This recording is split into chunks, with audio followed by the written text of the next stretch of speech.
But it is beautiful, and in one day, a lot of the spiders are back. They're a little bit higher up. Most of them are gone, but yeah, at least I can walk through, so I want to show you.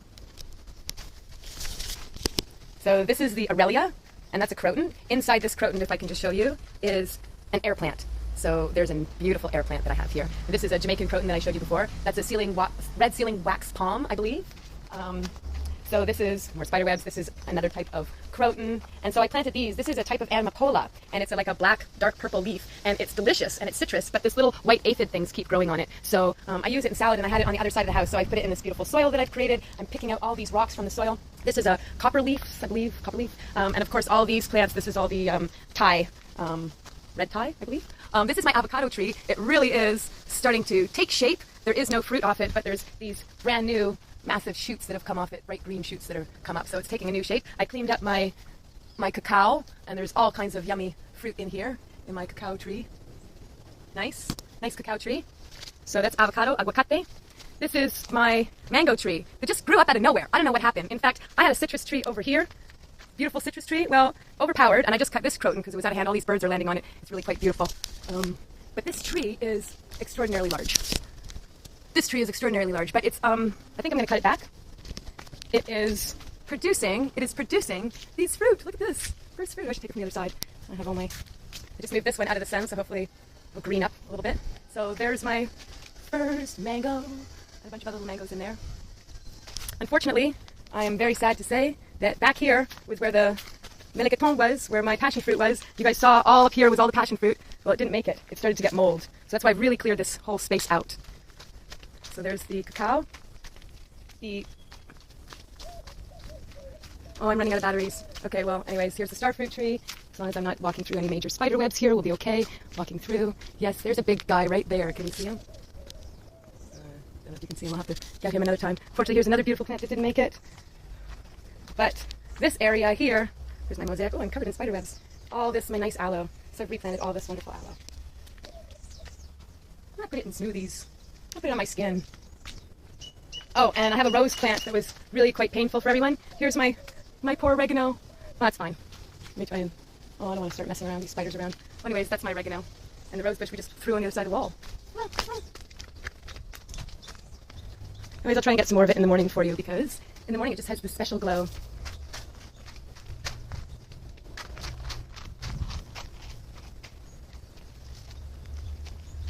Look how nice. This is my other starfruit tree. It has baby starfruit. It's not as sweet. My art center.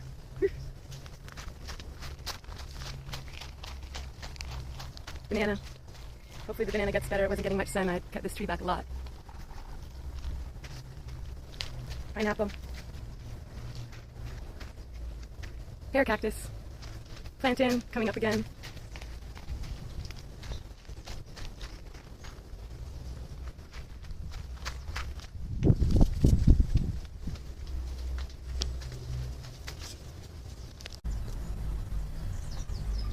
So that was my garden, and this is in review of January the 26th. And I'd like you to view this part more as a painting, like I do. Images on the altar or imagined within, we pray to them, but do they answer? The wise can tell us how important adoration is. So some of us kneel before altars and give offerings, and some of us make great sacrifices. In our meditations, we are taught to see God's within ourselves and to make supplications to receive power and knowledge. This we do with great sincerity, until sometimes the masters say that there is no gods. Then some of us become very confused. The statue on the altar is mere wood and gold leaf. But our need to be relevant is real.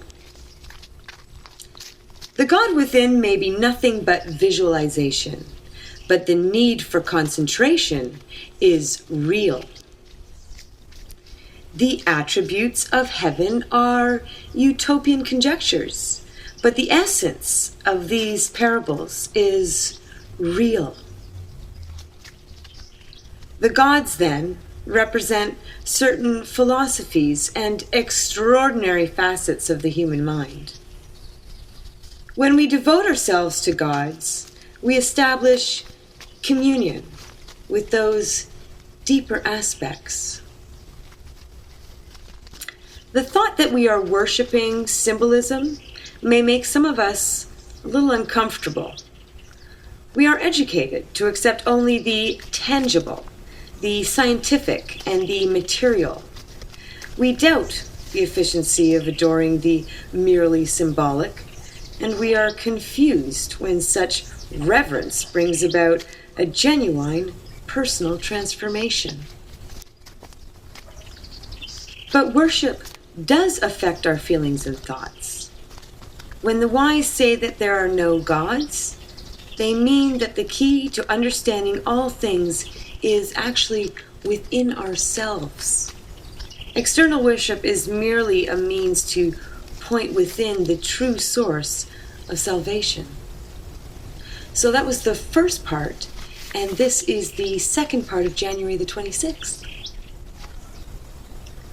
Age is covered with cosmetics, gray hidden with dye. Confidence is sought by men, awareness deferred for the future.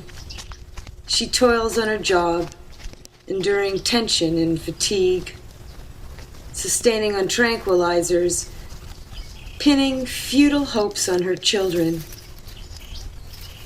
Many people allow themselves to be trapped into a miserable life. When we see this, we might think, how tragic. But in actuality, in most cases, they did it to themselves. We should all know how our lives are going, for we need to only track the decisions that confront us every day. There are people who think that it doesn't matter what they do, or they shrug and think that they are victims of circumstances. That does not justify an unhappy life. Illness, stress, divorce, maladjusted children, and fear of death trap us. Those who follow the knowledge of nature do not want to end up that way. They want to be free. They don't want to be victims. Therefore, although it is a difficult path, they constantly seek to expand the perimeters of their own lives. They do not suffer to be exploited or enslaved, and they will eschew what is considered normal in order to be happy. Eschew what is considered to be normal in order to be happy. Bye! See you next time!